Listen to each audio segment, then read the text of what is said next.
இந்திய அணி இன்னைக்கு பாகிஸ்தான் அணியை எதிர்கொள்ள இருக்காங்க. கண்டிப்பா இன்னைக்கு ஜெயிச்சிருவாங்க அப்படின்னு சொல்றத எல்லாருமே எதிர்பார்க்க போறாங்க. சப்போஸ் ஒருவேளை தோத்துட்டா சூப்பர் போர்ல என்ன மாதிரியான டேஞ்சர்ஸ் ஆகும் அப்படின்றத பத்தி நம்ம பார்க்க போறோம். அது மட்டும் இல்லாம என்ன பிளேயிங் லெவனோட ரெண்டு டீமுமே போறாங்க.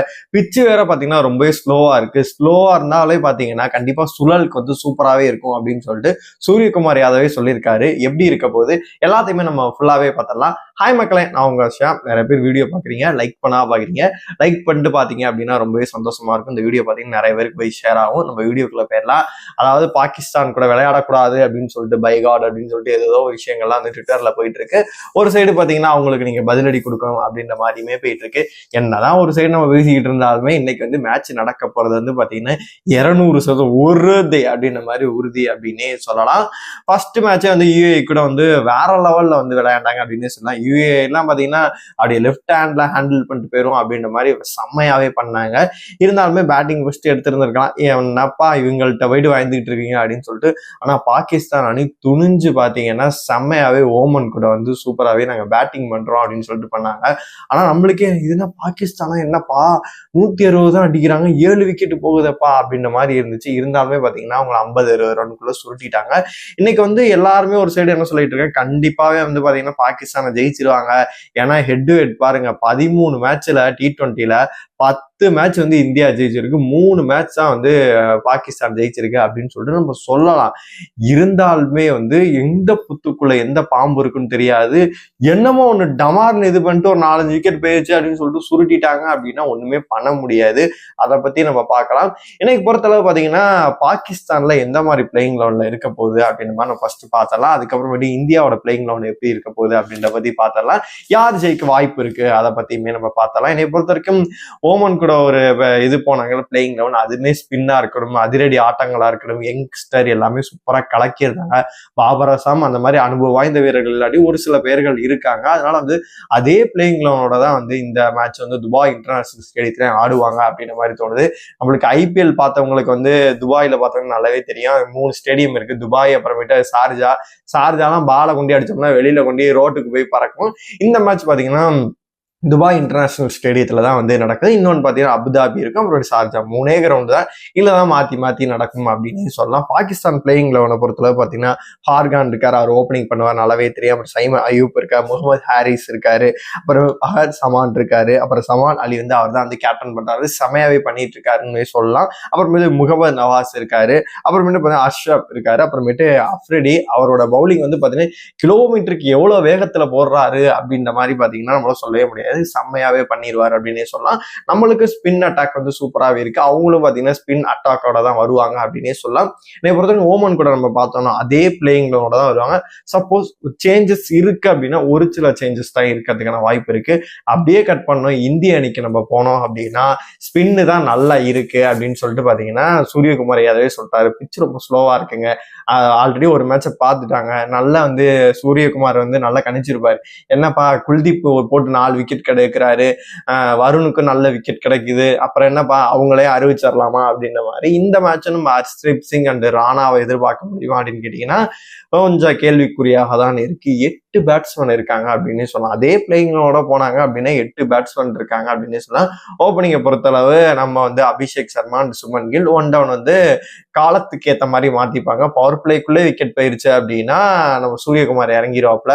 Left right combination. Suppose Shubman Gill out ஆயிட்டா அப்படின்னா இவர் இறங்கிடுவாப்ல சூரியகுமார். சப்போஸ் அபிஷேக் சர்மா போனதால அவுட் ஆனா அப்படி இருந்தும் சுமன் ஏன் சூரியகுமார் இறங்கினா கிளைமேக்ஸ்ல நம்ம அடிச்சு விட்டு போலாம் அப்படின்னு சொல்லி தான் இறங்காரு. லெஃப்ட் ரைட் காம்பினேஷனுக்காக அதை பார்த்து பாத்தீங்கன்னா அவர் இல்லாட்டி திலக் வர்மா இறக்க பிளான் பண்ணுவாங்க. அப்புறமேட்டு சஞ்சு வருவாரு, சேட்டா வருவாரு, அப்புறமேட்டு சிவம் துபே ஒரு லெஃப்ட் ஹேண்டர். அதுக்கப்புறமேட்டு நம்ம கிளைமேக்ஸ்ல ஒரு 3 ஓவர் 2 ஓவர் இருக்கு அப்படின்னா ஹர்திக் பாண்டியா வருவாரு. இல்லப்பா இன்னும் ஒரு 4-5 ஓவர் இல்ல 8 ஓவர் கிட்ட இருக்கு அப்படின்னா கண்டிப்பா பாத்தீங்கன்னா அக்ஷர் பட்டேல் இறக்கி விடுவாங்க. அப்புறமேட்டு கடைசியா ஹர்திக் பாண்டியா இருக்காரு.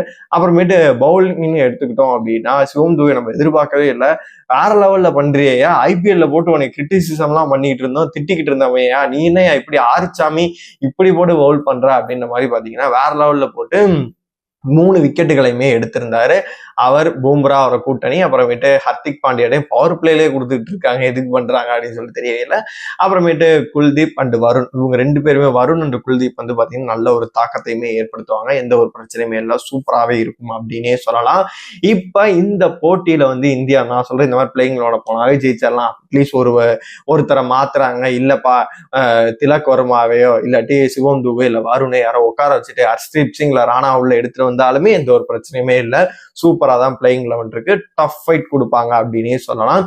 இது சப்போஸ் இதுல ஜெயிச்சிட்டாங்க அப்படின்னா கம்ஃபர்டபுளா பாத்தீங்கன்னா ஃபர்ஸ்ட் 2 பிளேஸ்க்குள்ள ஃபர்ஸ்ட் பிளேஸ் அப்படியே நங்கூரமா இருக்கிற அப்படின்ற மாதிரி பிடிச்சி உட்காந்துருவாங்க. ஏன்னா நெட் ரன் ரேட் பார்க்கும்போது அவ்வளோ சூப்பரா இருக்கு.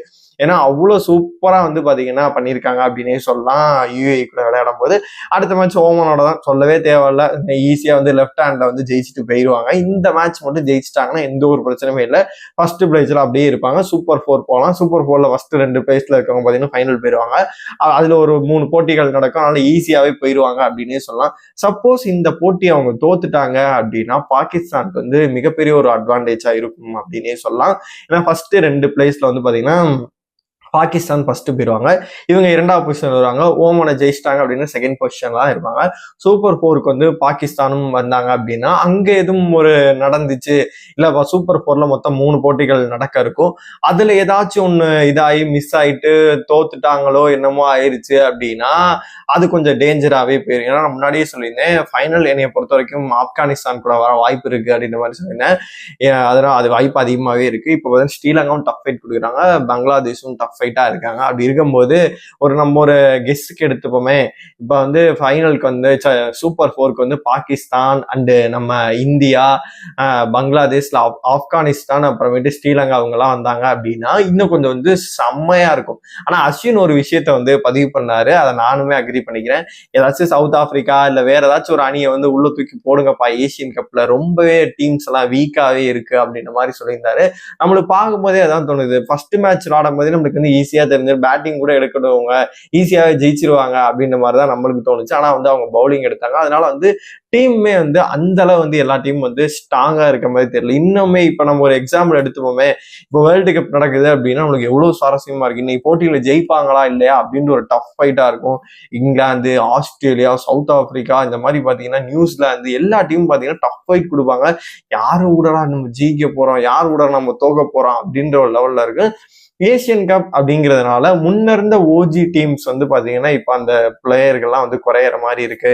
நம்ம ஸ்ரீலங்காலே முன்னாடி எல்லாம் நம்ம பார்த்திருக்கோம், சங்ககாரா, நம்ம நிறைய பேரை பார்த்திருக்கோம். அப்படி இருக்கும்போது பெரேரா இருந்து நிறைய பிளேயர்ஸ் வந்து நம்ம பார்த்திருக்கோம். அப்படி இருக்கும்போது அவங்க டீமும் வந்து இருக்காங்க, நல்ல நல்ல பிளேயர்ஸ் எல்லாம் இருக்காங்க, இருந்தாலுமே அந்த ஓஜி டீம் இல்ல அப்படின்ற மாதிரிதான் இருக்கு. என்னைய பொறுத்த வரைக்கும் இன்னைக்கு இந்தியா வந்து கண்டிப்பாவே ஜெயிச்சிருவாங்க அப்படின்ற மாதிரிதான் தோணுது. 100க்கு 80% ஜெயிச்சிருவாங்க. 20% ஏன் அப்படின்னு கேட்டீங்கன்னா, என்னமோ ஒண்ணு பண்ணி, அதாவது ஏதோ ஒண்ணு பண்ணி வந்து மேஜிக் பண்ணி அவங்க ஜெயிக்கிறதுக்கான வாய்ப்புகள் இருக்கு. 20% தான் இந்தியா ஜெயிச்சிருவாங்க அப்படின்ற மாதிரிதான் தோணுது. உங்களை பொறுத்த வரைக்கும் இந்திய அணி என்ன பிளேயிங்களோட போவாங்க, அது மட்டும் இல்லாம இன்னைக்கு யார் ஜெயிக்க வாய்ப்பு இருக்கு, எல்லாத்தையும் மறக்காம கமெண்ட் பாக்ஸ்ல சொல்லுங்க.